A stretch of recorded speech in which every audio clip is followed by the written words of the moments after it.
ఈ జగమే యొక్క మృగతృష్ణయని బాగుగా ఎరిగితి పరులకు నేర్పితి.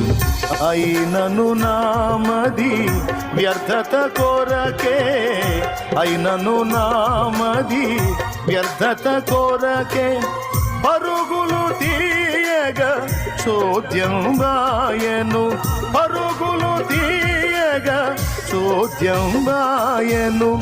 అదిగని నా హృది వ్యధతో రగిలెను, అదిగని నా హృది వ్యధతో రగిలెను. మరి ఒక తరి నేను గాయపరచితిని, మరి ఒక తరి నేను గాయపరచితిని. ఘోరదురితుడనయ్యా నీ దయ కోరి నిలిచితినయ్యా.